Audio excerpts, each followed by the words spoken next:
Let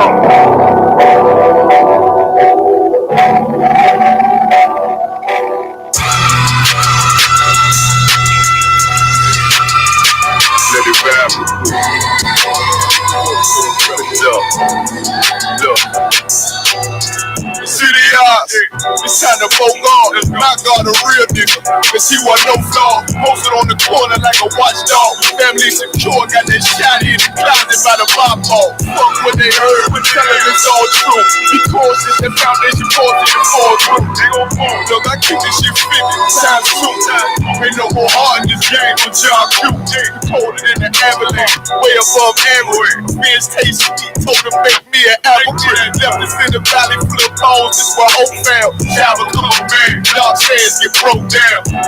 Brand new Evans to a mall quad. Telling me how the crackers turn this child into a ghost town. Focus out there, I lay that game down. I feel his pain cause nothing is the same now. Never like shine like heaven through a rain cloud. Block have a fit like my child, so change. Try to warn them niggas we play alls like tarantula. Them other niggas rap, I make anthems. I really see prophets under this banner. Make my enemies bow down on camera. Told my design I want it black and white like a panda. I'm better than that nigga that sunk dirty to handle. Look, I move like a facility, precious cargo. Spirit ancient, but I got a noise in me auto. Wave that bitch around like where's Waldo. Leave if they won't, I cut through they seeds like I'm Zorro. Pay me for his name, so I gotta keep that steel clutch. Trust me, I'm not what you think. I squeeze till it click like 40 when the heels touch. The world got me dumb, I don't feel much. Round with Yara down, just left the state bridge. Looking for a bitch better than baby kids. Remember I dropped Quiet Storm, I've been gone ever since. Still in the field, fuck them niggas on the fence, yeah.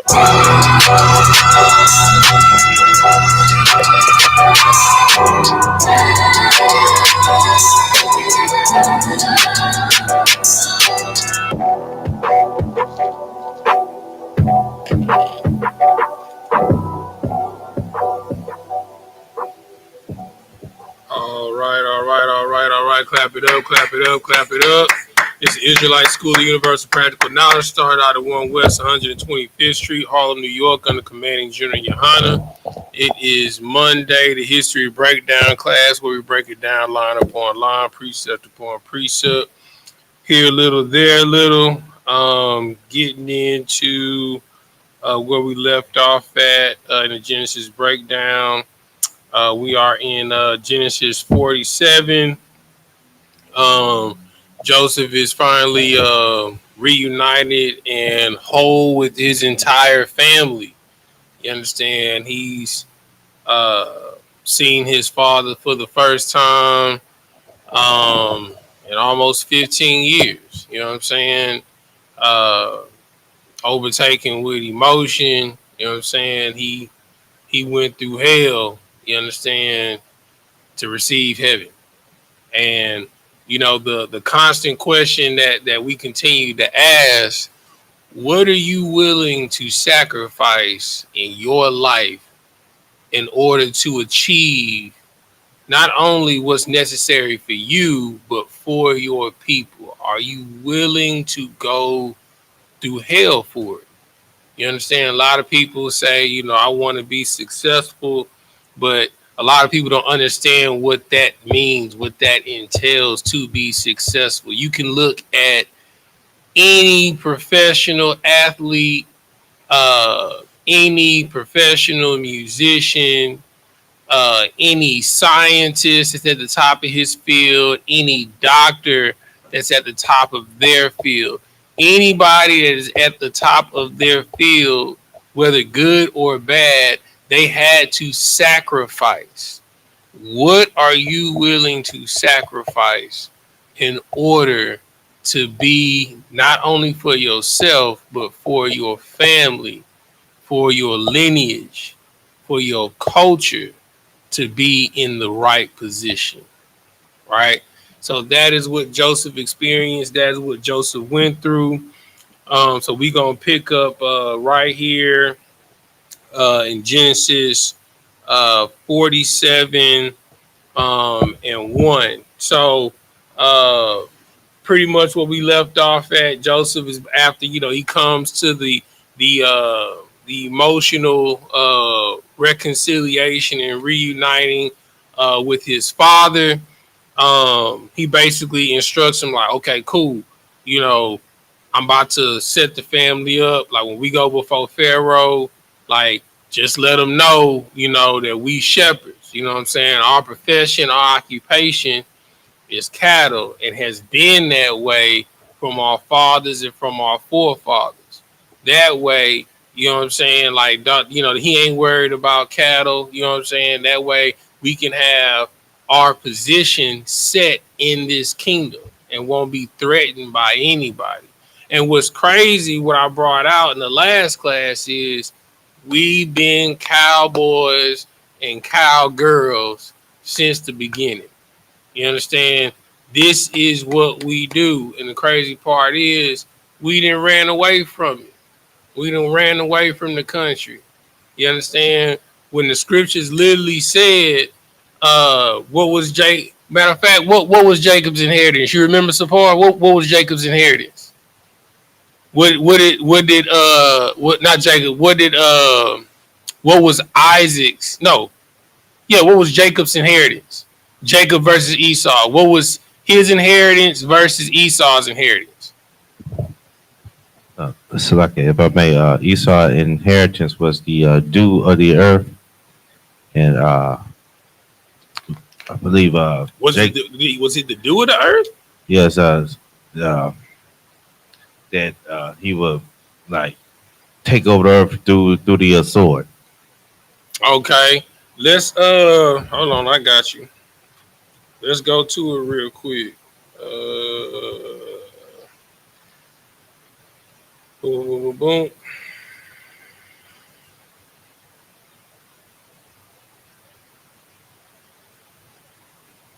It is in Genesis 27 and 28.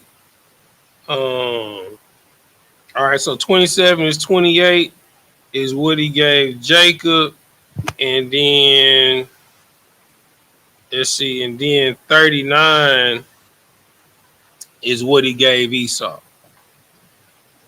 And I'm gonna come to this book of Genesis, chapter 27 and verse 28. Mm-hmm. Therefore, God gave thee of the dew of the heaven. No, therefore God. Slack it. Therefore, God gave thee of the dew of heaven, Mm-hmm. and the fatness of the earth, Mm-hmm. and plenty of corn and wine. Mm-hmm. Verse 29. Let people serve thee, and nations bow down to thee. Be Lord over thy brethren, Mm-hmm. and let thy mother's son bow down to thee. Mm-hmm. Curse be everyone that curseth thee, and blessed be he that blesseth thee. All right. So the first part of it was God gave him the dew of heaven and the fatness of the earth. You understand? Anywhere we go in this earth and we dwell doing in agriculture and dealing in livestock and cattle, we succeed. That is our stock. That is where we come from. Like the earth responds to us. You understand? You can get out there, not know nothing about farming and stuff like that. You get out there, plant a whole bunch of seeds before you know it, your garden gone crazy. You understand? You got crops out the wazoo. You understand? But Esau's inheritance, go to that. This is the book of Genesis, chapter 27 and verse 38. Mm-hmm. And Esau said unto his father, hast thou but one blessing, my father? Bless me, even me also, O my father. And Esau lifted up his voice and wept. Mm-hmm. Verse 39. And Isaac, his father, answered and said unto him, behold, thy dwelling. Thy what? Behold, thy dwelling. Thy what? Thy dwelling shall be the fatness of the earth, Mm-hmm. and the dew of heaven from above. And by thy sword shall thou live. Say that one more time. And by thy sword shall thou live. Mm-hmm. and shall serve thy brother. And do what? And shall serve thy brother. Mm-hmm. And it shall come to pass when thou shalt have dominion that thou shalt break his yoke off thy neck. And this is why Esau, so the quote unquote white man, this is why he has to have occupation in every nation across the world. Know what? Like, matter of fact, Sapar, look up for me real quick. Go on Google and look up how many military bases does the United States have worldwide. Look that up for me real quick. How many military bases does the United States have worldwide? Google said, as of July 2024, the United States has at least 128 military bases in 55 countries. Say that one more time. At least have 128 military bases in 55 countries and territories. In 55 countries and territories spread throughout the entire world. You understand? So he is literally living out what his blessing was. His blessing was that he would dwell in the fatness of the earth and the dew of heaven. He has to dwell in places where the people know how to work the land, because he has no culture. He has no he's a vagabond. You understand? He is a cultureless bandit. He has to go everywhere and steal resources because he has no resource of his own. Because it said that he would live by what? Read 40 one more time. The book of Genesis, chapter 27 and verse 41. 40. Slakia, verse 40. Mm-hmm. And by thy sword shalt thou live, Mm-hmm. and shall serve thy brother. Mm-hmm. And it shall come to pass when thou shalt have dominion that thou shalt break his yoke from off thy neck. And to bring it home, why Esau acts the way he acts towards us, read the next verse, 41. And Esau hated Jacob. He loved Jacob. And Esau hated Jacob because of the blessing wherewith his father blessed him. And that is why he hates you today. You understand? Everything, like, you want to know how, like, I'll give you a perfect example. I was on Facebook the other day, and I came across a video, and it was two boats that was in a dock at a marina bay getting ready to go out on the water for a little yacht party. You had the black people boat, you know what I'm saying, talking, playing the song Ordinary People, you know what I'm saying, the whole crowd rocking, having a good time partying. And the person that was videotaping was like, I think they gave me a ticket to the wrong boat. And then she paying her boat. And it's just white people just sitting there, quiet, all reserved. You understand? They hate you because of that. You understand? All you doing is having a good time amongst yourself, because the Lord gave you the fatness of the earth. No, it don't know.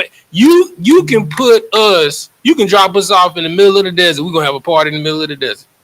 We're going to turn the desert into an oasis. You understand?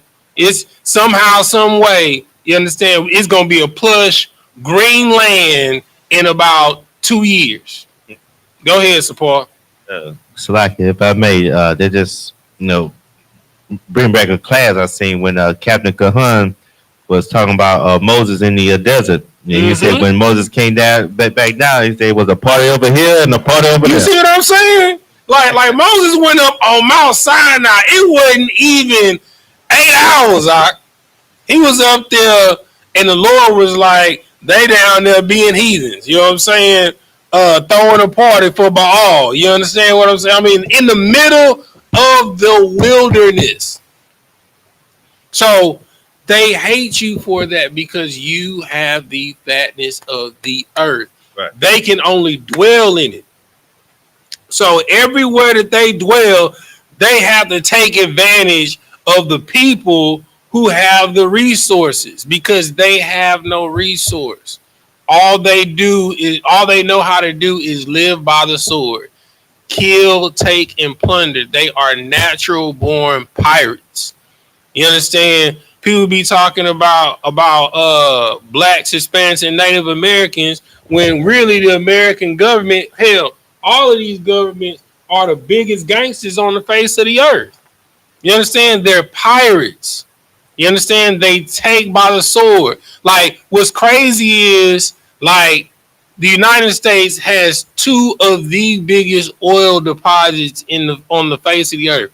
Whenever you get a chance, Google Odessa, Texas. Like, go on Google Maps and type in Odessa, Texas. When you type that in, you're gonna see a whole bunch of white and black squares from fracking. They have literally fried a whole portion of Texas due to fracking and destroying the land, pumping oil out of it. You understand? And it's oil that the United States does not use. They took all the oil from Venezuela. This is all oil that they don't use. You understand? They use the Saudis' oil. You understand? They deplete the world supply, don't touch ours. You understand? Like, we really don't need any other country's oil at all. We have our own. You understand? But they are so much of a culturalist bastard, and they want to control everything that they have to live by the sword and take from everyone. You understand? So this is why it is the way it is. It goes all the way back. This is why that's why I said we've been cowboys and cowgirls from the beginning, because the Lord gave us the fatness of the earth. You understand? We've been handling livestock since we came from Mesopotamia. You understand? That has been our profession, and we've gotten too far away from it, and it's time for all of us to get back to our roots. It's time for you to get out there and touch some soil. It's time for you to get out there, put a fishing reel and fishing rod out there in them lakes, man. It's time for us to get back to what our ancestors did. We are too dependent upon this nation. And with Joseph, what we're about to find out in chapter 47, Joseph is about to give you a class on how the Lord, you don't have to do nothing. The Lord will give the nation to you overnight. You understand? All you got to do is just play your part and be consistent. You understand? All right, let's go to Genesis chapter 47, verse 1. This is the book of Genesis, chapter 47 and verse 1. Mm-hmm. Then Joseph came and told Pharaoh and said, my father and my brethren and their flocks and their herds and all that they have are come out of the land of Canaan. And behold, they are in the land of Goshen. Mm-hmm. And he took some of his brethren, even 5 men, and presented them unto Pharaoh. Mm-hmm. Verse 3. And Pharaoh said unto his brethren, what is your occupation? What is what? What is your occupation? Hey, this is. How many people seen the movie 300? You seen the movie 300 before? Okay. You seen the movie 300? About the Spartans? You know what I'm saying? Movies like, Spartans, what is your occupation? You know what I'm saying? Right. You gotta know what you are naturally good at. Most blacks, Hispanics, and Native Americans, we're naturally good with animals. You understand? Even if we don't like the animal, my wife don't like cats, but cats love her. You know what I'm saying? But shoot, you put a pit bull around her, you put any dog around her, you know what I'm saying? They gonna be all over. You know what I'm saying? Any animal we come across, they are naturally drawn to us because we are the fatness of the earth. We know how to deal with the Lord has given with us. You know what I'm saying? But we stray away from it. You know what I'm saying? Like, a lot of y'all don't even know how to put stirrups on a horse, how to saddle a horse. You know what I'm saying? How to strap it down, let alone ride it. You know what I'm saying? You don't know how to bale hay. You know what I'm saying? These are the things that we have gotten away from, and our cousins are millionaires off of this. You understand? Esau is millionaires off of this. Like, one thing that he makes sure that he has his hand in: agriculture, livestock, and oil. Because I don't know if you know, you got a prize. We looked it up last week when we was breaking down the gift that Pharaoh gave. You understand, for Joseph to take with him to go pick up his father. You understand? Like, one cow can go anywhere from as low as $2,000. We just talking about a base cow from $2,000 to $5,000. That's not even a prize heifer or a prize bull. A prize bull can go for $500,000. That's one. And don't have a prize bloodline. You understand? This is $1 million business. But when we broke down the livestock that Joseph sent to his father in the caravan, it was $1 million. We got to get back to what the Lord gave us. We didn't stray too far from it. You understand? Okay. So Pharaoh, you know what I'm saying, asks his brethren, what is your occupation? Go ahead. Come. And they said unto Pharaoh, thy servants are shepherds. Are what? Are shepherds. Mm-hmm. Both we and also our fathers. Verse 4. Verse 4. They said moreover unto Pharaoh, for to sojourn in the land are we come, for thy servants have no pasture for their flocks, for the famine is sore in the land of Canaan. Mm-hmm. Now, therefore, we pray thee, let thy servants dwell in the land of Goshen. Mm-hmm. Verse 5. And Pharaoh spoke unto Joseph, saying, thy father and thy brethren are come unto thee. Verse 6. And the land of Egypt is before thee, in the best of the land. Make thy father and brother to dwell in the land of Goshen. What you have to understand is, when you walk righteously and upright with the Lord thy God, you will reap where you have not sown. You understand? Like, as we read last chapter, you understand, when Jacob, when Israel, when he left his land, his father's land, the land that his father and his father's father cultivated, you understand, the wells that they dug, he stopped and he made a sacrifice in Beersheba, just like his ancestors did, because he was going into a strange land and for the Lord to make a way for him. And as soon as he gets there, you understand, he's given not just any land, he's given the choice land of Egypt, just like his ancestor was. Matter of fact, give me that. Go back to Genesis 20. No, it's 20 and 15. Let's go. Let's start at about 20 and 16. Or 20 and 14. 20 and 14. Genesis 20 and 14. Come on. This is the book of Genesis, chapter 20 and verse 14. Mm-hmm. And Abimelech took sheep and oxen and men servants and women servants and gave them unto Abraham. And gave them to who? And gave them unto Abraham. Who's Abraham to Jacob?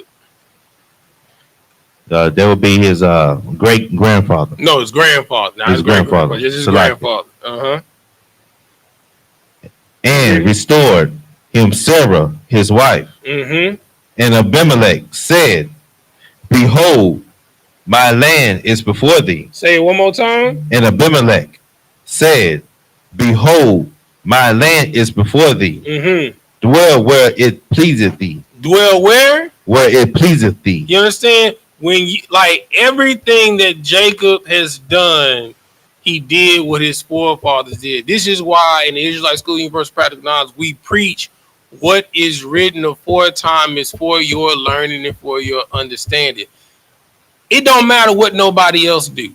As long as you stay righteous, that's all that matters. You understand?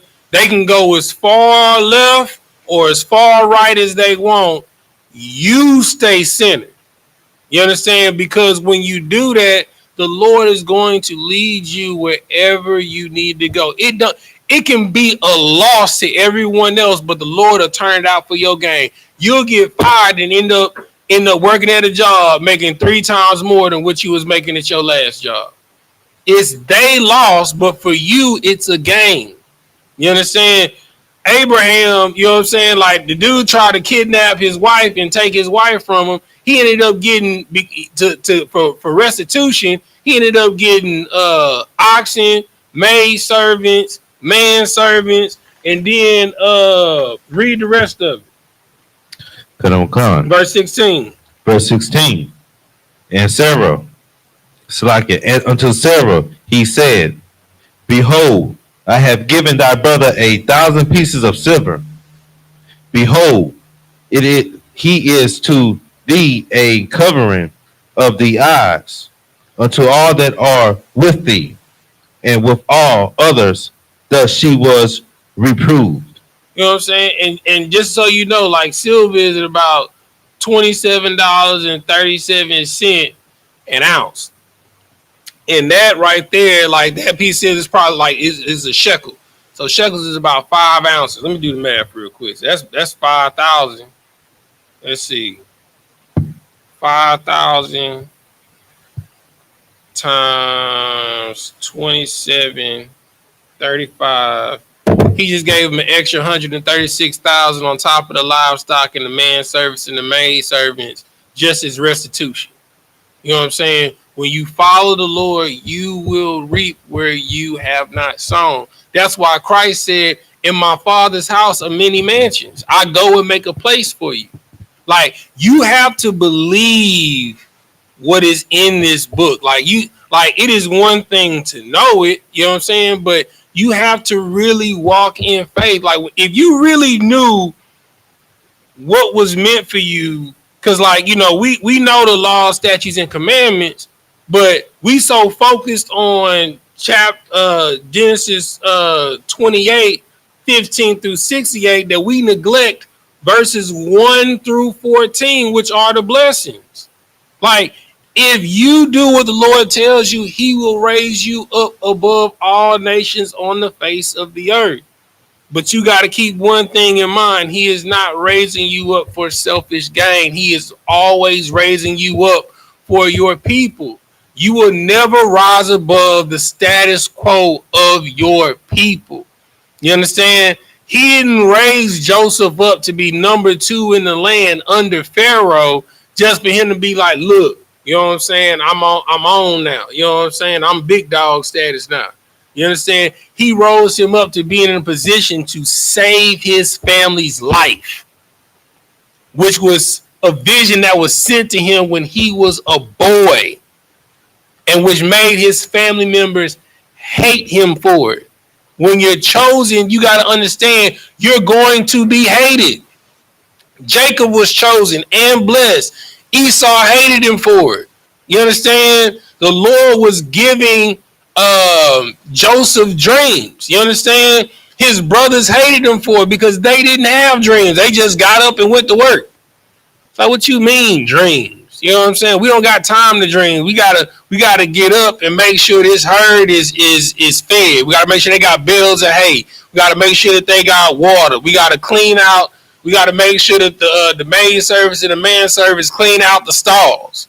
You know what I'm saying? We gotta go and trade. We don't got time for dreams.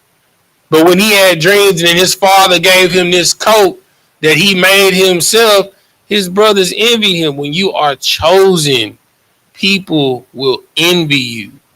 You understand? The scripture says that a man's foes is of his own household. This is what you got to understand. This is what you're fighting against. And you got to know when you're walking with the Lord, prepare for lessons, not losses, lessons. And they're going to be hard lessons because anything worthwhile given from the Lord, you will be tested for it. All right. Keep reading. Get back to where we were. I think we stopped off at verse 6. Comes the book of Genesis, chapter 47 and verse 6. Mm-hmm. The land of Egypt is before thee. blessed of the land. Make thy fathers and brethren to dwell in the land of Goshen. Let them dwell. And if thou knowest any men of activity among them, make Slakim among them, then make them rulers over my cattle. Do what? Then make them rulers over my cattle. This right here is key. You understand? Not only did they get the choice land, because Goshen is an amazing land. You understand? And the word Goshen or Goshen in the Hebrew mean he that draweth near. That's what that word means in Hebrew, Goshen, to draw near. You understand? Once they drew near, you understand, the Lord made, not only did he make Joseph ruler, you understand, second under command under Pharaoh, he made all of his brethren ruler over Pharaoh's cattle. You understand? When you walk with the Lord, you will reap what you don't sow. And what's crazy is what we about to read, what's about to take place, you're about to learn how even more immensely wealthy the Lord made Joseph, or better yet, Jacob's family. Keep reading. Come, verse 7. And Joseph brought in Jacob his father, and set him before Pharaoh, and Jacob blessed Pharaoh. Verse 8. And Pharaoh said unto Jacob, how old art thou? And Jacob said unto Pharaoh, the days of the years of my pilgrimage are 130 years. What does pilgrimage mean? Does anybody know? What does pilgrimage mean? So like it's a pilgrimage is like a travel, like traveling. It's a journey. Right? Okay. So he said the days of his journey is how long? So like 130 years. So he's 130 years old. Now I want you to pay close attention to what he says right after this. Keep reading. Kanamakan. If a few and evil have the days of the years of my life been. Say that one more time. Kanamakan. Few and evil have the days of the years of my life been. Did he say few and glorious and good have the days of his life been? The few and evil have the days of the years of my life been. Give me Job 14:1. What you have to understand is when you are, first and foremost, what is the Most High? What does the scripture say about the Most High? He's a what? Like he's a man of war. He's a man of war, right? So when you're, first and foremost, I want you to understand what it takes for you to be born, right? When you're born, when your father shoots you out of his sack, you understand? It's a million of y'all rushing to one portal. It's a war. It's a battle to get here. It is a war to get here. You outran, outfought, you know what I'm saying? You doing all types of, you know what I'm saying, 52 blocks, you know what I'm saying, Yad Karab, you know what I'm saying, boxing, judo, whatever, to get to that portal. I don't think you understand, first and foremost, the miracle that it takes for you to get here. You understand? Not first for you to make it to the egg, to get in the portal. You know what I'm saying? Once you get in the portal, what it takes, you understand, for a woman to bring a child to term to come into this plane of existence. You understand? So it's war for you to get into the portal. Then your mother has to fight a war to carry you for 9 months. She got to keep all types of random things from entering her body. She got to make sure that she's healthy. She got to make sure that she eats not only for herself, but for you. She got to make sure that she's staying away from all of these god awful people with all this bad energy, because whatever negativity she experiences, she knows that it's going to affect you during the process, bringing you to term. You know what I'm saying? Then on top of that, she got to make sure that she don't fall, she don't slip. You know what I'm saying? That she don't necessarily get into no brawls or nothing like that. I mean, so that you can get here. So it's a fight for you to get into.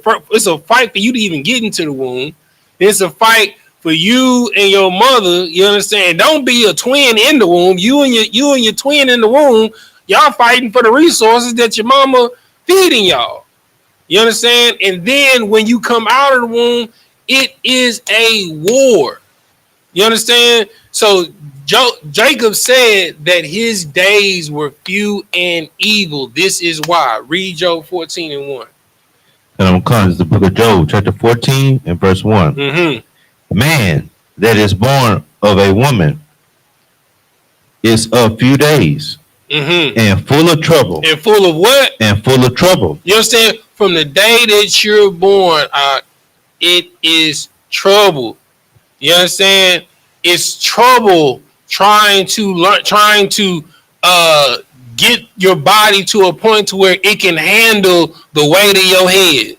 It is trouble learning to get the strength to crawl. It is trouble to learn how to walk. It is trouble to try and figure out how to feed yourself. You understand? It is trouble trying to avoid any sharp, inanimate object. You understand? And then once you get to a point to where you master your realm inside of your house, kind of, sort of, you understand, where you can move around, you can open doors and stuff like that. Guess what? It's time for you to go into a bigger world. Guess what? It's daycare. You know what I'm saying? So now you're dealing with the germs and the pathogens and all of this from all of these other worlds combining into your world. And then you got somebody from the other world that don't like you. You know what I'm saying? Now you got to learn how to fight. You know what I'm saying? You got to learn how to defend yourself from a child. And as you grow, you go from one world to a larger world to a larger world until you're fully immersed in this world. Every step along the way, you are dealing with trouble. You understand? But it's to build you to be the best version that you will possibly be. And if you don't step into this trouble, you understand, you're going to constantly be bombarded and lose. Since you in Job, go to Job 5 and 7. Since you already there. You understand? What Quadash say? He said it's a fight to be a child of God every day. It is a fight every single day to be a child of God. You understand? You got constant, like the scripture says, that there is no temptation that is common to man. You understand? You have to fight every day for your righteousness just to have a little bit of peace in this hell. Keep reading. Go ahead and read what you got. The book of Job, chapter 5 and verse 7. Mm-hmm. Yet man is born unto trouble, as the sparks fly upwards. You understand? As sparks fly upward from a roaring fire, such is the trouble that a man gets in this world. I'm why he's throwing something to the dump, so you good, you understand? So you have to understand and just accept every day that you get up, there's going to be some type of adversity, some type of challenge. Now, don't get it twisted. You'll have some days where you'll be able to have peace, that you'll be able to relax. That's what the Sabbath is for. But even in those days, there's going to be some type of hurdle for you to overcome. If you have it easy in life, you will not appreciate this life. You understand? If you have it easy in life, you understand, you will have no skill to develop a life. You understand? We see this all the time in family members or friends we grow up with that grow up with a silver spoon in their mouth and they've never had any adversity. They become spoiled brats and feel entitled.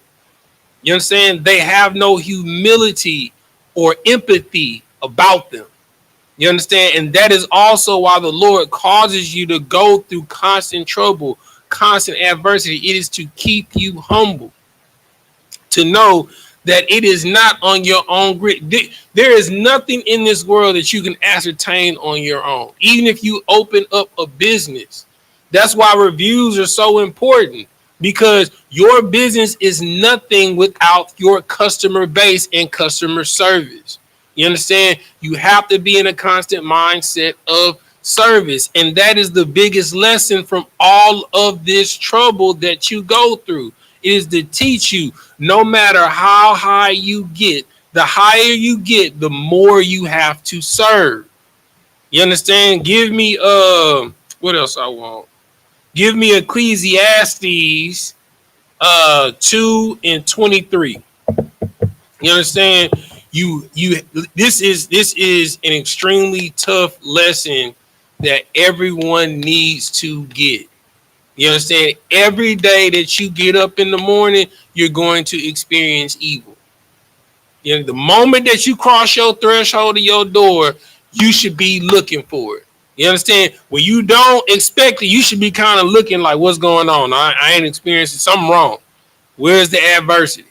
You understand? Like when things are going too right, I'll be looking like, no, something coming. You know what I'm saying? You got to be looking for that haymaker, for that uppercut that's coming. Go ahead, read.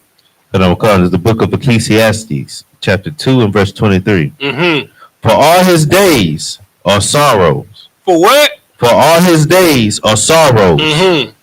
And his travail, grief. Mm-hmm. Yea, his heart taketh not rest in the night. This is also vanity. Verse 24. So let's break that down slowly one more time. Read it again. Come. For all his days are sorrows, mm-hmm. and his travail, grief. All right. So all your days are sorrow. What does that mean? It's like it. I mean, if there's always something that can go wrong every single day. Just think about it like this: when your alarm clock go off for you to go to work, what's your mindset? Oh man, I gotta go fight this traffic. You depressed from the moment you open your eyes. Right. You ain't even brushed your teeth that long ago. You like, God, dog, bro. Man, I don't feel like going in there, man. You know what I'm saying? Your days are consumed with sorrow.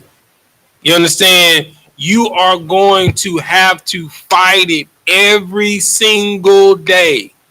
You understand? And then it says, hold on, let me go there with you. Where we at? We had Ecclesiastes 2 and 3. Oh, let me get there with you, man. Like this is a lesson that you have to have in your head at all times, man. What was it? 2 and 23.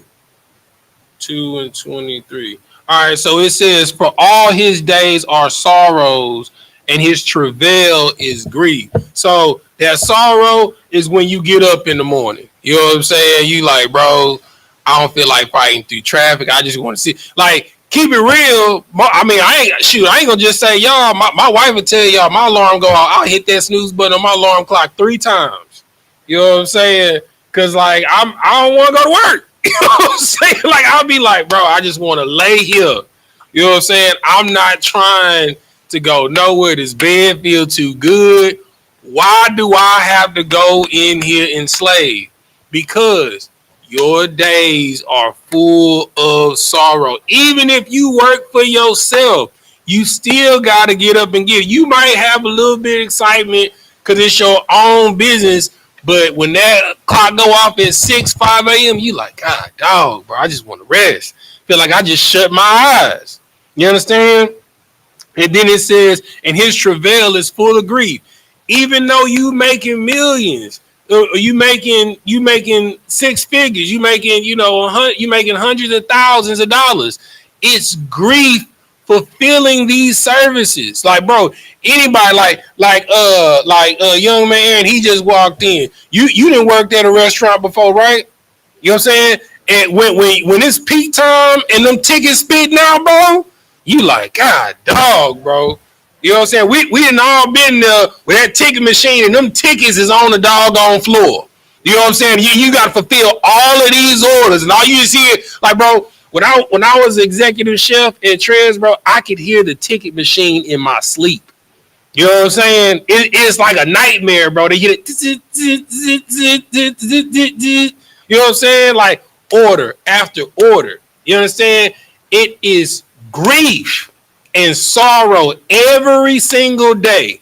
But keep reading. Come. Yea, his heart taketh not rest. Your heart does what? Taketh not rest. You understand? Like I said, like when you go to sleep, you understand? Like, and that alarm clock go off, you be like, bro, I just closed my eyes. I just closed my eyes, bro. I know it's not 6 a.m. already. Or for some of us that got to get up at 5 or 5, there's like, bro, I know it's not 5 a.m. already, bro. I just closed my eyes. Like, I feel like I ain't, and you just sluggish, you tired. Keep reading. Come. In the night. Mm-hmm. This is also vanity. This is what? This is also vanity. Guess what? You ponder on that. You ponder on all that grief and all that sorrow. Guess what? It's vanity, y'all. You want to know why? Because everybody got to go through it.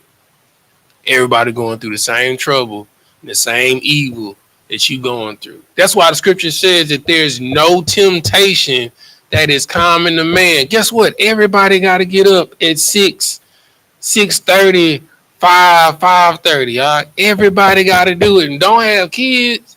You got kids, you might as well forget it. You know what I'm saying? Your day is 4:30, 5 a.m. every morning. You know what I'm saying? Keep reading. And I'm calling verse 24. There is nothing better for a man than that he should eat and drink. Say what? There is nothing better for a man than that he should eat and drink, and that he should make his soul enjoy good in his labor. You know, well, finish it off. And I will come. This is also this also I saw that it was from the hand of God. Now, you know what you can reflect in glory on? That meal that you're supposed to have. When you wake up in the morning, guess what? You can't wait till breakfast. You know what I'm saying? When you get to work, guess what? You can't wait for your lunch break. You know what I'm saying?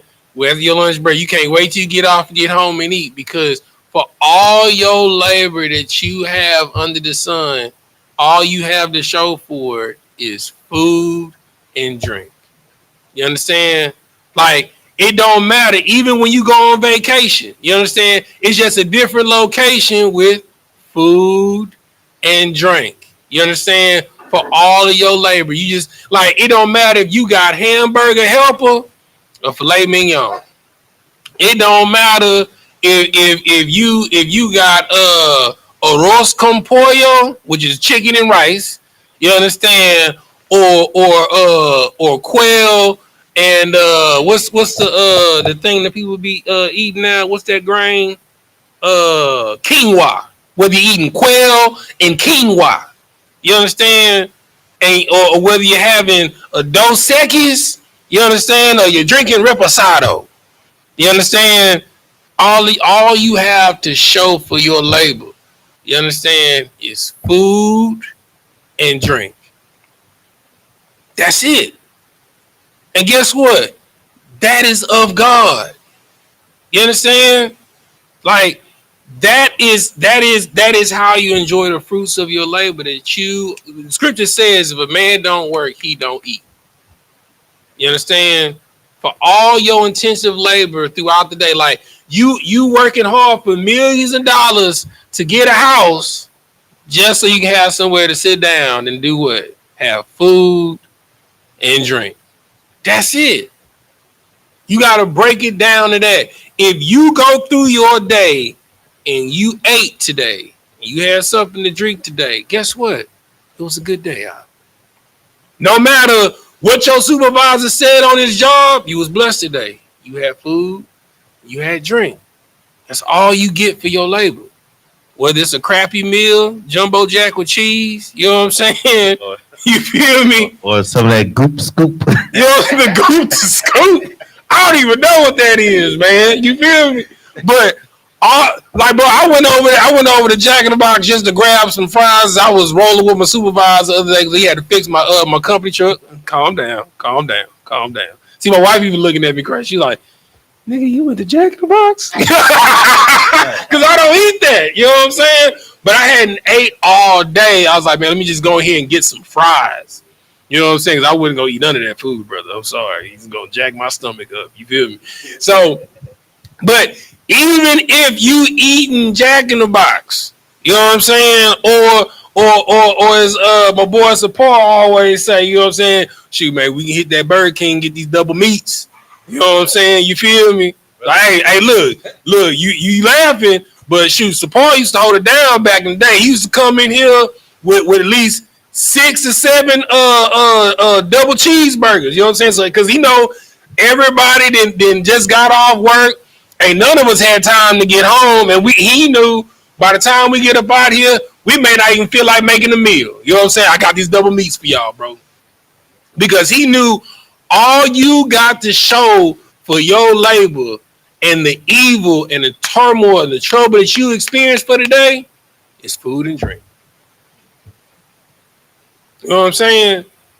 And that's what you have to put in perspective. If you got that out, it's a good day.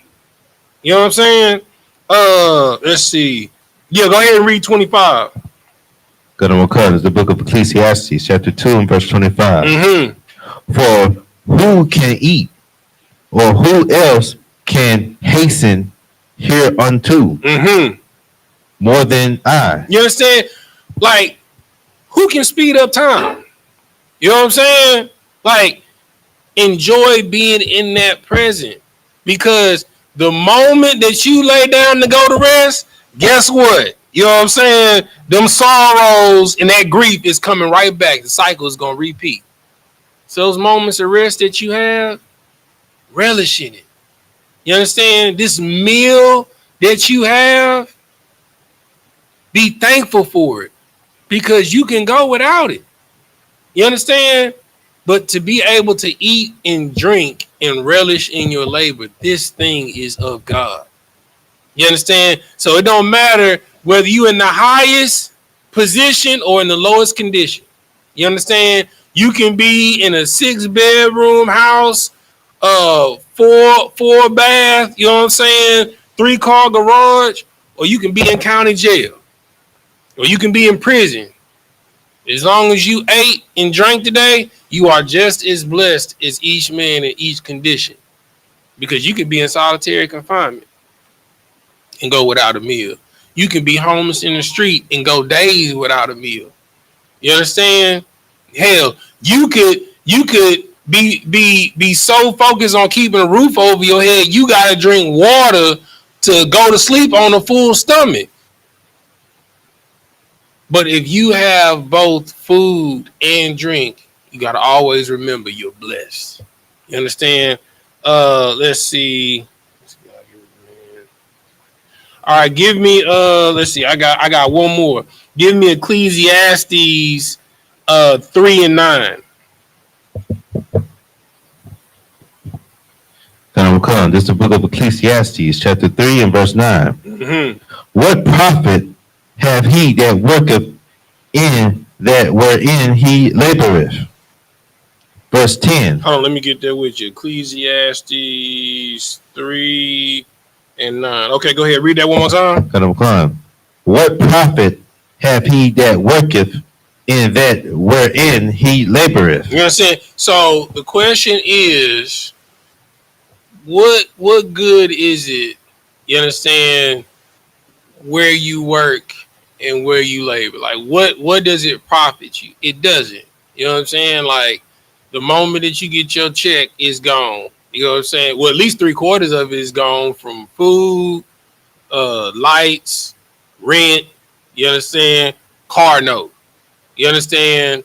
Oh, don't let me not forget taxes, Social Security, Medicare. You know what I'm saying? So with all of that, 3/4 of your check is gone. And keep it real, if you got kids, you got less than a quarter of your check. You know what I'm saying?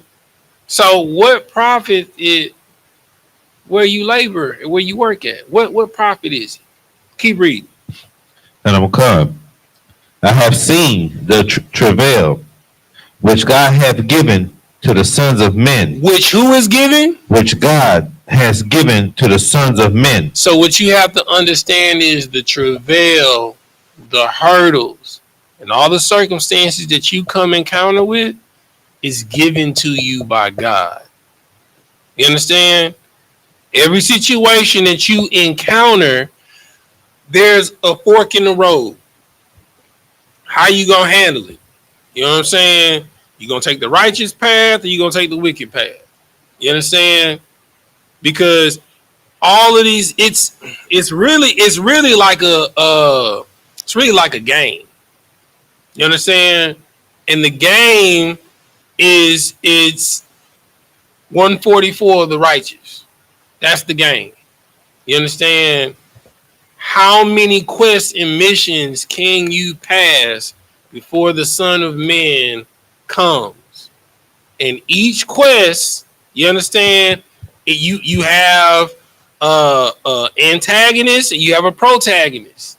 You know what I'm saying? And each option in the quest, there's an antagonist, there's a protagonist. There's somebody here to distract you from being the main character, to come off on these side quests to be a sub character. But you have to realize at all times that you are the main character. If a lot of y'all lived y'all life like it was a TV series and you're being watched, a lot of y'all lives would be a whole lot better.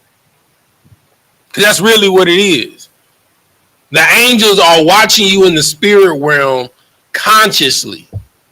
You understand? And they are observing and reporting everything that you do. You understand? What story is being written about you? You understand? Because everything that you go through, the Lord puts it in front of you to see how you will react. So imagine all the things that Joseph went through. The Lord gave him a vision that he would be up and his brothers and his father, they would bow down to him when he was a child. In order for him to go through that, he had to get kidnapped. In order for him to get that, he had to be a slave. In order for him to get to that, he had to be falsely accused of rape and thrown in prison. In order for him to get to that, he was abandoned. His partners that was on the block with him turned their back on him, forgot about him when they was out and in the world. It was like, yeah, man, we gonna write you, bro. We gonna make sure that you good. We gonna champion your cause before Pharaoh. You know what I'm saying? I posed this question for the past 3 classes. To know that you would be good forever, could you go to prison for 12 to 15 years? To know when you come out, you're going to be a multi-billionaire. You understand? And we all know the type of things that go down in prison. You understand? The experiences that go on in prison. It is living in a world of chaos and warfare 24/7. There's no sleep. You gotta be on your P's and Q's. You gotta watch your cellies. You know what I'm saying? You gotta watch the brothers that's on your block. You know what I'm saying? If you didn't join some type of brotherhood for protection, you gotta even watch them in there because they'll set you up to get more time. You know what I'm saying? And then don't let a riot pop off. You gotta worry about getting shanked. You know what I'm saying? And you gotta constantly prove yourself with your hands to keep the booty bandits up off of you. Could you deal with that? Oh, and don't let me forget, you understand, solitary confinement or times where you get locked down or when they cut the air off. You understand? Poor health care. You feel me? Could you deal with that for 12 to 15 years in the worst living conditions to where you can touch each wall to know that when you got out in 12 to 15 years, you'll be set and good forever? That's the question that you got to ask yourself every day when you get up and you dealing with this bullshit every day. You understand? The bullshit is temporary. You can clean your shoe off when you step in some bullshit. When you step in dog doo-doo, guess what? You can get a hose and clean it off. It's temporary. That smell is temporary. You can clean your shoes off, but how you react, that's a decision that can affect your life forever. Keep reading. Come. Verse 11. Mm-hmm. He hath made everything beautiful. He did what? He hath made everything beautiful. Mm-hmm. In his time. In what? In his time. Say it one more time. He hath made everything beautiful in his time. He has made everything beautiful in his time. You gotta look at your life like you're a seed planted in the ground. Understand this, a seed that's planted in the ground, you're planted in darkness. You have to fight through the darkness just to get to the light to grow. You understand? And then when you get to the light, you gotta fight through the shade from the bigger plants, the bigger trees. You gotta fight through being trampled on, being rained on. You know what I'm saying? Being pissed on by animals. You understand? Being defecated on. You understand? This is all a part of your growth process. You understand? And in due time, you'll become a beautiful bush. You understand? And you'll start bearing fruits. You know what I'm saying? And you'll start blossoming beautiful flowers. Like, bro, you can go, a berry bush can go through 3 seasons not bearing fruit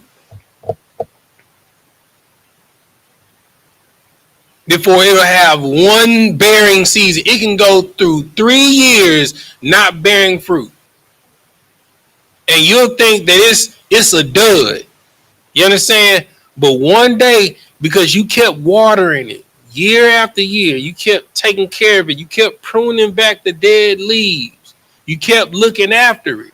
You understand? And then one year out of nowhere, you could be like, oh my God, there's berries everywhere. But you nursed it from a seedling. You watched it grow. You pruned back the dead things that were affecting it. Everything is beautiful in its season. It might not be your season right now. You understand? Joseph went through 4 seasons of hell before he was beautiful. And when he was presented to his family, he was the man. He went through 4 seasons of his life in hell, 12 to 15 years. He went from the lap of luxury in his father's house to 4 seasons of hell. You understand? Different conditions of hell to get to heaven. Everything is beautiful in its due season. That's why when Pharaoh posed the question, you understand, when he asks, you understand, like, you know, how old are you? You know what I'm saying? He's like, well, I've sojourned for 136 years and my days have been few of evil. You understand? He didn't say all my days was good. He said few and evil. He lived 136 years, and he said his days were few and evil. It's not saying that you're not going to have good days. It's just you need to have your mindset to know that every day you're going to have trouble. But the question is, are you willing to fight? Do you have the mental capacity? Do you have the mental dexterity? Do you have the conditioning, the mental discipline to get into the battle and fight every day? Because the evil is coming, the trouble is coming, the iniquity is coming. You understand? Whether you want to or not. You know what I'm saying? Like my wife be saying all the times, like, I know I'm going on vacation, but like when I come back, it's gonna be 300 emails. And you got to go through every single one of them. You know what I'm saying?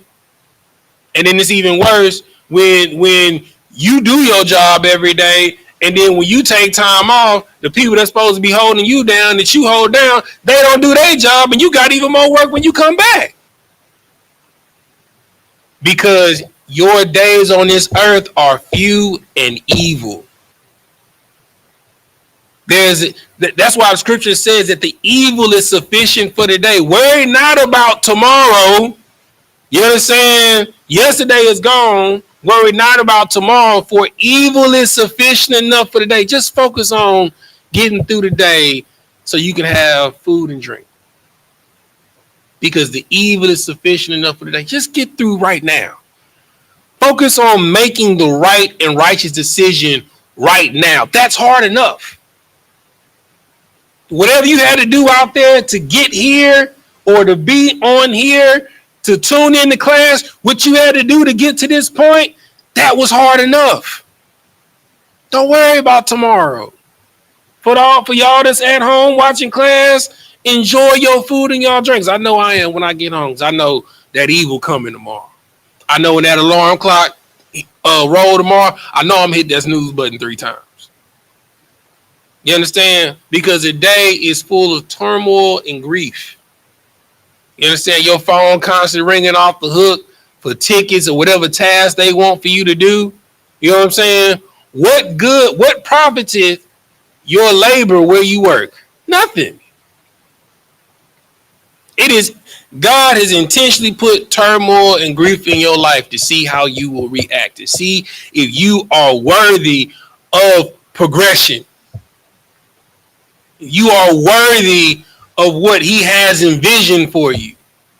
Because in order to have that, you can't be no slouch. You can't be a sluggard. You have to be an ant. You have to be consistent every day dealing with the evil. Keep reading. Khan.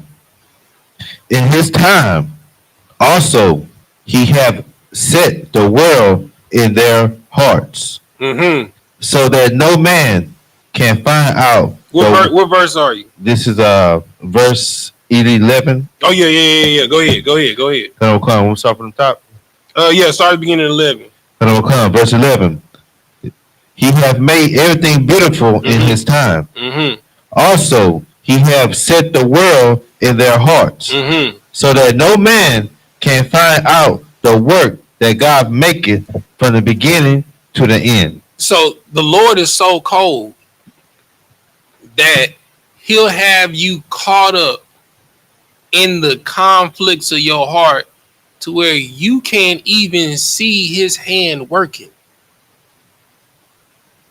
You so caught up in your baby mama did this, your baby daddy did this, your kids getting on your nerves, your co-workers getting on your nerves, your friend then backstabbed you. You know what I'm saying? Your mama, your daddy then turn their back on you. Nobody appreciates you. You so caught up in the tumult in your heart. You know what I'm saying? In the woes of this world, the Lord does that intentionally so you can't see his hand working. Because if you knew you had $100,000 over here and you could see the $100,000, you would act different. You know what I'm saying? Everybody acts different when they know eyes are on them. The Lord intentionally have you consumed in the issues of your heart so you can't see his work,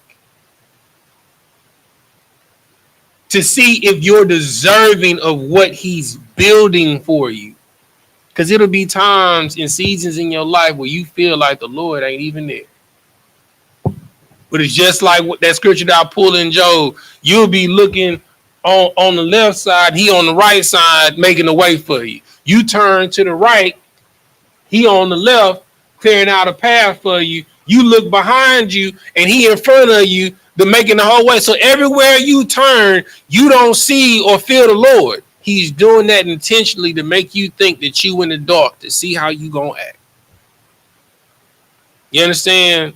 If we was watching a TV show And when Joseph was kidnapped and he was thrown into slavery, you know, people wouldn't have tripped if he would have turned bad. If we watching a TV show, you know what I'm saying?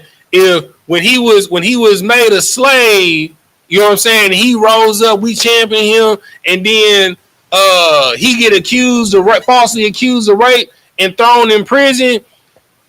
If we was watching a TV show, nobody would have blamed him if he would have lost his mind and went on a killing spree. You know what I'm saying? Because he's been falsely accused and he's thrown in prison. If he became a hard-nosed killer or whatever inside of prison because of the condition, oh man, it's just because of what happened to him, man. You know, that brother was falsely convicted. You know, he angered. You know what I'm saying? But in every single situation, you know what that scripture never said? Joseph never cursed God. He never forgot or turned his back on his God. You got to know the power that you serve. The Lord likes a fight. He wants to put you in the most ridiculous conditions to see, because the scripture says he will never put you in a position where there's no way out. So that's the mindset that you got to have when you come into a situation. Okay, there's a way out. What is it? If you have that mindset, a lot of the stuff that you go through won't faze you. You'll actually laugh at it. Oh, that's what we doing today? I bet. You know what I'm saying? That's the mindset that you got to have. All right, keep reading. Verse, the book of Ecclesiastes, chapter 3 and verse 12. Mm-hmm. I know that there is no good in them. Say that one more time. I know that there is no good in them. You understand?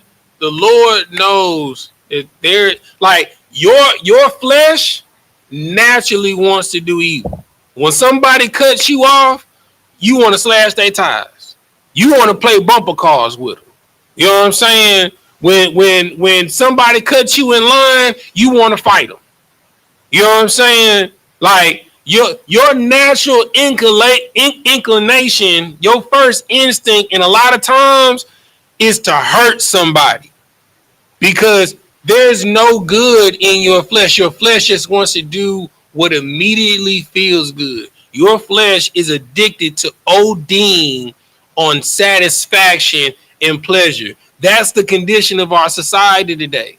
That's the reason why, like, these kids is just drugged out of their mind 24/7, because they ODing on pleasure. That's the reason why pornography it's crazy. It's just nudity everywhere on television. It's homosexuality everywhere on television, because they want you to OD on pleasure. You understand? It's like when you look at all of these food videos, you know what I'm saying? I be looking at stuff. It's like they trying to invent the newest way to kill you. You know what I'm saying? Like, bro, like, why do you need to boil an egg and then take that boiled egg and then put Jimmy Dean sausage around it, sear that off, and then once you sear that off, and then you make a wet batter for pancake batter, and then you dip the cooked Jimmy Dean sausage, and then you deep fry the pancake, and then after that, you dip all of that in syrup. You know what I'm saying? Like, bro, my back is getting fat talking about it. You know what I'm saying? You feel me? It's because our flesh is conditioned to OD on pleasure. But the Lord loves obedience more than sacrifice. You understand? And to be obedient, it's gonna hurt. It take more mental pain not to slap the hell out of somebody that deserve it than to do it. You know what I'm saying? It take more mental pain to pass on that blunt that your partner's trying to pass to you in the circle than to hit it. You know what I'm saying? Like, This is the condition of the battle. Every day is about warfare. In order to get a crown of glory in this life, because this world is given to the hand of the wicked, you're going to go through hell to get it if you're righteous.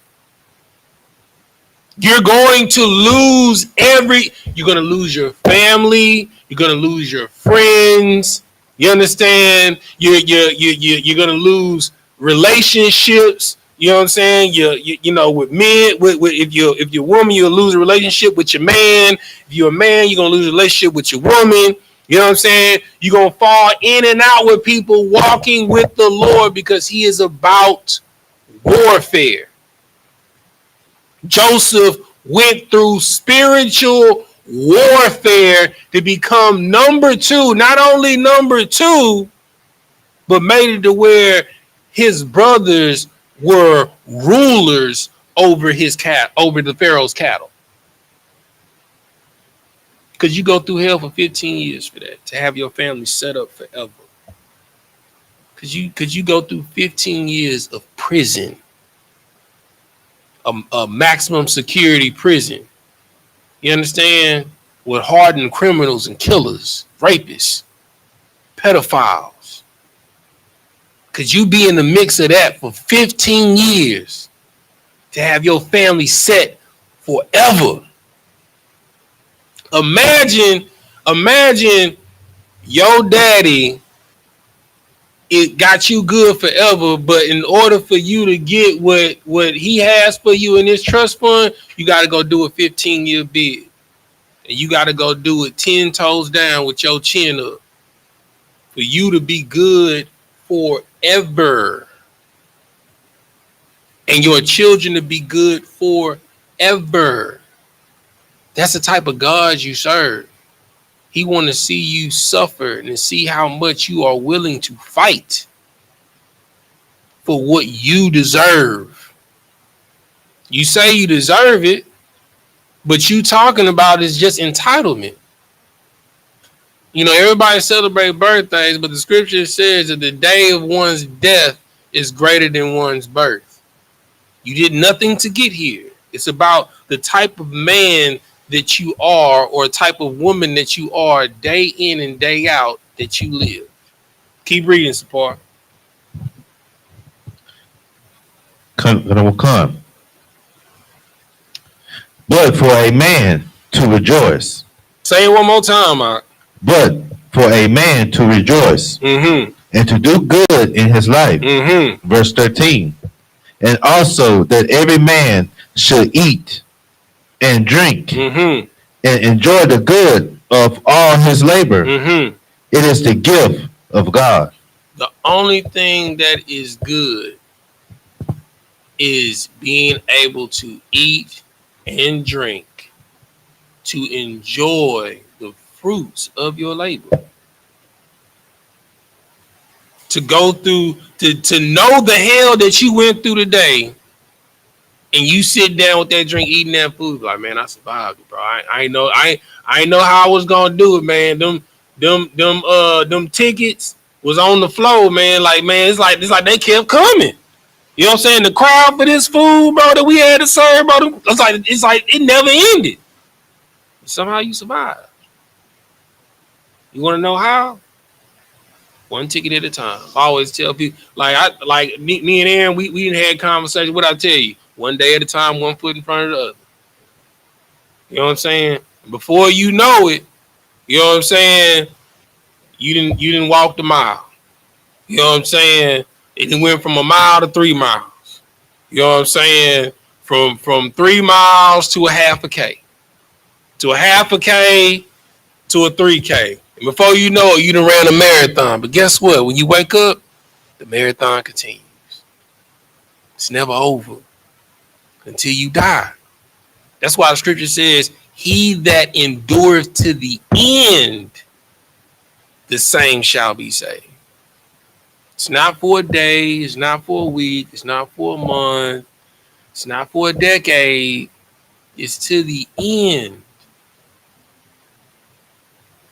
This life is about warfare to the end, till you draw up your last breath. And like the scripture is saying, you draw up your feet in your bed and go to sleep with your fathers. It's going to be warfare every day. So you might as well get your mind right. You know what I'm saying? Like when you see all of these funny videos of these little kids that's born and they sitting there and you see them like rubbing their head and, you know, like a couple of them flicking middle fingers, they realize like, dang, bro, I'm back here again. The marathon continues. You know what I'm saying? Because you still in between that veil. You still there and here. You know what I'm saying? That veil is real thin. That's why, you know, kids, they have visions and they see things that adults can't. Because that veil is real thin. You know what I'm saying? And when they kids, they understand a lot of things that adults forgot. Keep reading. You're going to read verse 15. That will come. The book of Ecclesiastes, chapter 3 and verse 14. Mm-hmm. I know that whatsoever God doeth, it shall be forever. It shall be what? It shall be forever. So the Lord said, if you hearken, keep, and do all the commandments that I command thee this day, that I will raise you above high, above all the nations on the face of the earth. That is an edict forever. But guess what? The counterpart to that is, if you do not hearken, do, or keep the commandments that I give you this day, that all of these curses shall overtake thee. That's forever. So every day that you get up, every tumultuous situation, every evil that you encounter, you got a decision to make. To keep the commandments or break them. To rise to the top like cream or sink to the bottom like a bone. You understand? You got a choice to make every day. And each decision, you either going to rise a little or you're going to fall a little. But guess what? It's a consistent wave. It's going to be peaks and it's going to be valleys. But are your peaks and valleys consistently rising or are you constantly on the decline? That's the question that you got to ask yourself. Keep reading. That will come. It shall be forever. Nothing can be put to it, nor anything taken from it. Say that one more time. That will come. It shall be forever.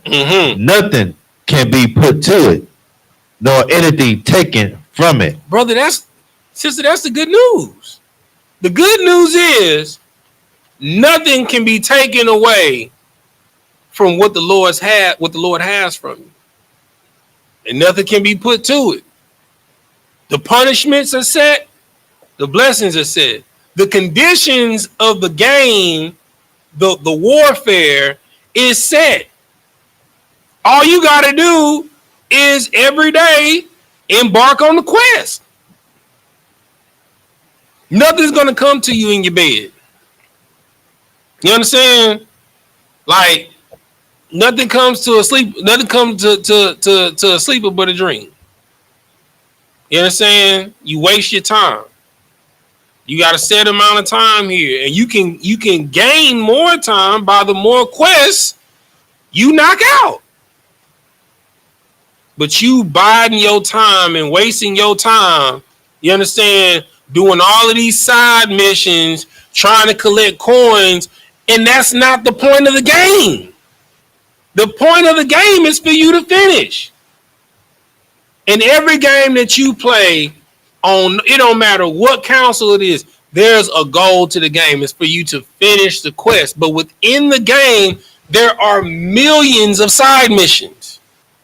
Those side missions are to distract you to get, better armor, better weapons, and all of this stuff. But none of that matters because in the game, they give you everything you need to be successful, to finish. But now you want to finish in style. You want to have the coldest skins. You know what I'm saying?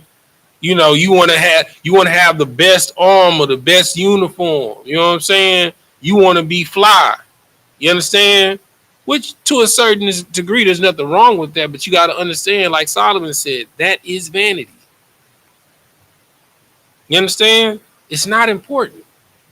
It's cool for a moment. Okay, after the moment pass, whatever you got is just gonna sit in your closet and collect dust, and then you're gonna end up giving it away in 2 years. You know what I'm saying? Just keeping it real. Like, how many, and especially like with women, how many items do you have in your closet that you didn't wore one time and you gave it away? Just keeping it real. It's the same thing with, bro, I got clothes in my closet, brother, that I ain't worn in 10 years. It's just in there. You understand? Just collecting dust and taking up space. You understand? And when the older you get, the more you realize that those things aren't important. Being able to share a meal with your significant other, that's important. To be able to watch your kids grow and to nourish them, you understand, and to watch them blossom and become beautiful in their own time, that's important. You understand?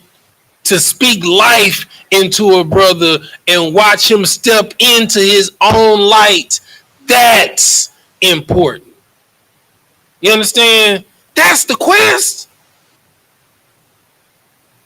You are constantly put in these tumultuous, troublesome conditions to speak life into people, to be a light for people, to teach people how to turn on their light. You understand? That is the quest. And you got to do it every day when you tired. You understand? When your back hurt. You understand? When you done stubbed your toe. You understand? Or like me, you know, I box in my spare time. You know, so I be at the boxing gym.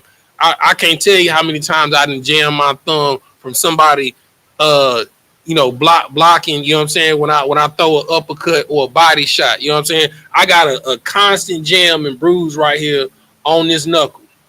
It happens so much. When it happens now, it don't even hurt no more. Can you fight through the pain, Ak? Can you work through the pain, Aqua? This is the condition of the battle. Trouble and evil every day. And guess what? You got to train for it.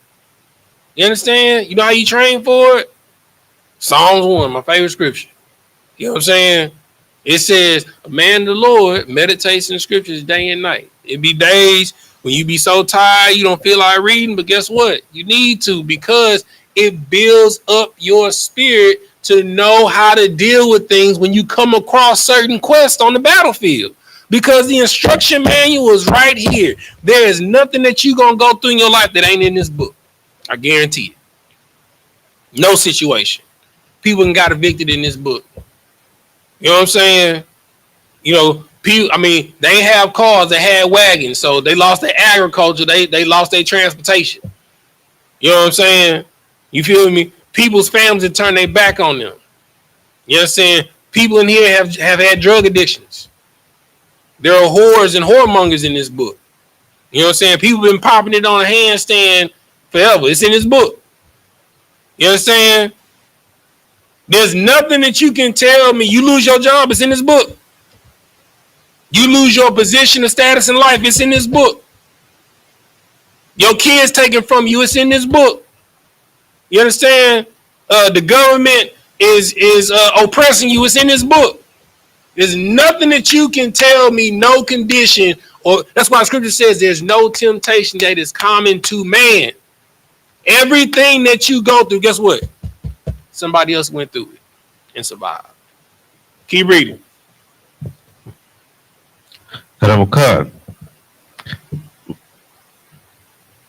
Verse 15. Mm-hmm. That which have been is now. Say that one more time. That which have been is now. Mm-hmm. And that which is to be have already been. Mm-hmm. And God required that which is past. Do you understand what that means? Aaron, Sapar, do y'all understand what that means? You want to give it a shot? Give that brother a hand. Give that brother a hand. You understand? Like, regardless of what comes and regardless of what passed, it's an already happened. You know what I'm saying? But guess what? The Lord still requires the blood oath that your ancestors made way back when. Don't matter what you did in your past. If you was wicked, if you was righteous, it's gone. You can't change yesterday. It's gone. You feel me? And what's coming has already been. You know how many famous people there's been on this earth? It's been millions of famous people. It's gonna always be famous people. Guess what? It's gonna always be poor people. It's always gonna be a working class. It's always gonna be a ruling class. It's always gonna be a middle class. You understand? It's always gonna be an underdog that rises to the top. It's always gonna be somebody at the top that's gonna fall to the bottom. It's always gonna be people that's gonna commit suicide. It's always going to be innocent people that are falsely convicted. You understand? It's going to all what is to be has already been. But guess what? The Lord still requires the past. So it don't matter the condition of the battle as long as you know the rules. As long as you know the rules and you stay in bounds, you can do what you want. You can be free as long as you follow the rules. There are no penalties as long as you follow those. Now, that's not to say that you're not going to experience adversity. Because in every game, even though you might be the coldest game player, you know what I'm saying? You done won tournaments out in Vegas and all of that stuff. You feel me? But there's going to come either an opponent or an update on a game that you're going to be like, I ain't never seen this before. I ain't never experienced this before. And I thought I done seen every move that this person can do. But the way this person is playing is so sporadic. It's no pattern. But the Lord don't give you a situation that you can't find a way out of. And the way out of it is following the rules. Because the moment that you break the rules, it's open season, brother. But you, being righteous, have to understand every single day that you get up, the conditions of the battle is trouble, grief, and evil. And it's all to see how you're going to war. Are you going to war righteously? Or are you going to war wickedly? Are you going to play clean? Or are you going to play dirty? That's it. You know what I'm saying? What time is it? Read 47 and 10, and then we'll pick up at 11 next week.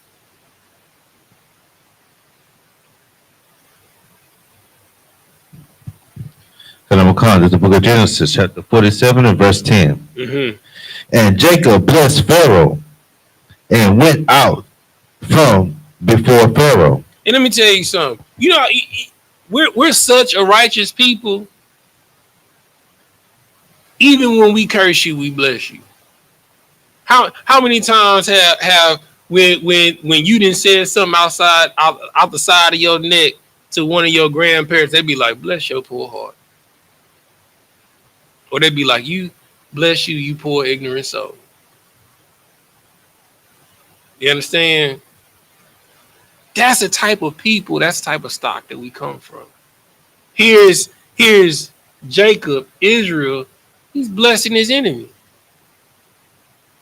You understand? And you want to know why he's blessing his enemy? Because as we're about to find out, that the Lord is going to increase his station just like he's done every single time. One thing that you got to know for sure, and that's why in the condition that we're in this battle, you got to be 10 toes down, because every time the children of Israel have come into opposition in a strange land, when they leave that strange land, they leave with all their wealth every single time. When Abraham first came in contact with Pharaoh, and Pharaoh tried to take his wife, he left with wealth. You know what I'm saying? When Abraham came in contact with Abimelech for the first time, and Abimelech tried to take his wife, guess what? He left with wealth.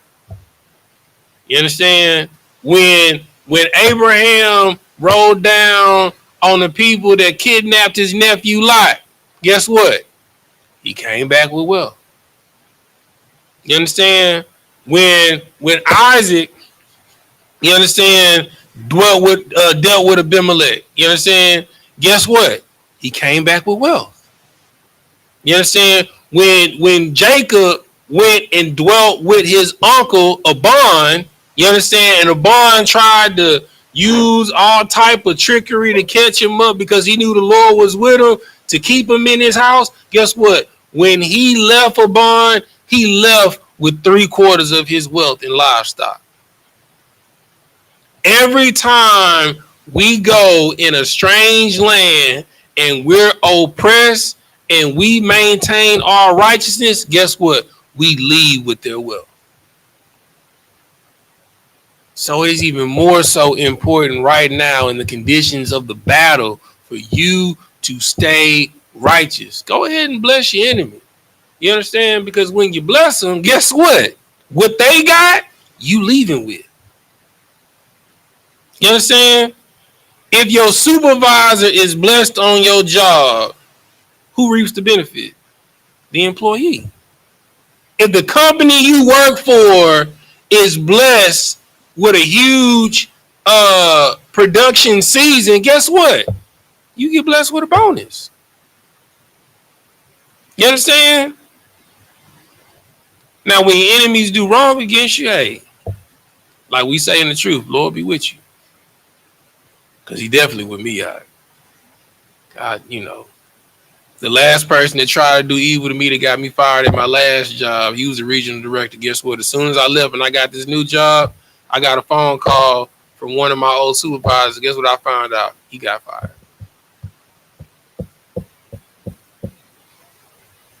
For doing wicked stuff.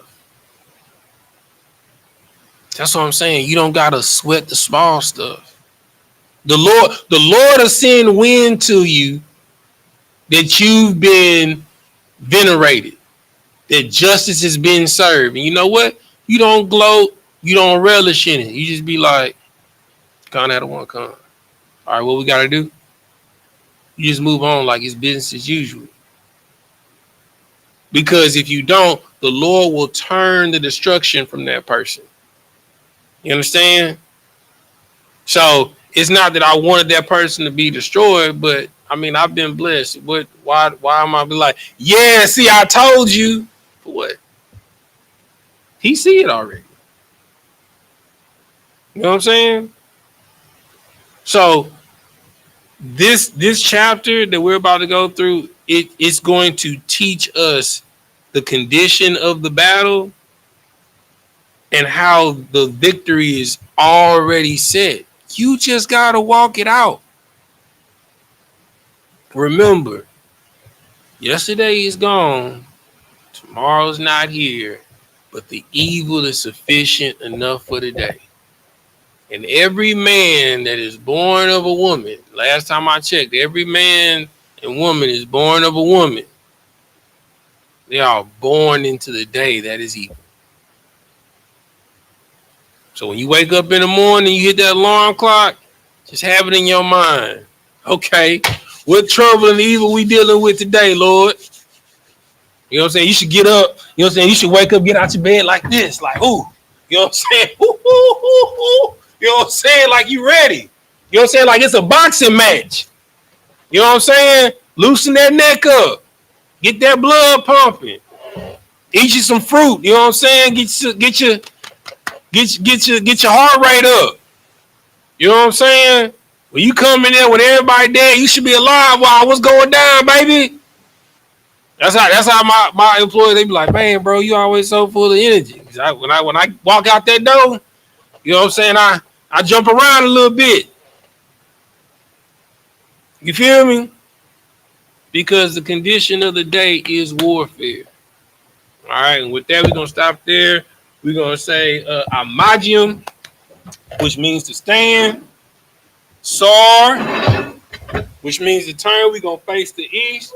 We're going to do the Lord's Prayer first in Hebrew, then in English. Repeat after me. Abanawa, Shabbat Shemayim, Quadash, Hayah, Shemka, Yahweh, Malakwatka, Taba'ah, Ratizayaka, Hayah, Asha, Ba'aratazah, Kawa, Hayah, Bashamayim, Nathalanawa, Lakam, Kal, Yawam, Wasalaknawa, Kabawapnawa, Kasalaknawa, Kabawapyanawa, Wala'ah, Tabi'ayanawa, Banasaya 1, Abal, Hawashayanawa, Mayan, Rai, Kaya, Laka, Hamalakwa, Waha Wahata Para, La'awalumium, Aman. In the English, our Father, which art in heaven, hallowed be thy name. Yahweh, thy kingdom come, thy will be done in earth as it is in heaven. Give us this day our daily bread, and forgive us our debts as we forgive our debtors, and lead us not into temptation, but deliver us from evil. For thine is the kingdom, and the power, and the glory, forever. So be it. Sar, turn to face the front. We'll give a courtesy salute to the brothers and to the sister. Individual, Bani Shabbat, Bajim, Ra, Yahweh Bashim, Yahweh Shah Brakatah, Yadmatah, Sar, turn to face the sister. Individual, Bani Shabbat, Bajim, Ra, Yahweh Shemar Athah Bashim, Yahweh Shah, Yadmatah, dismiss.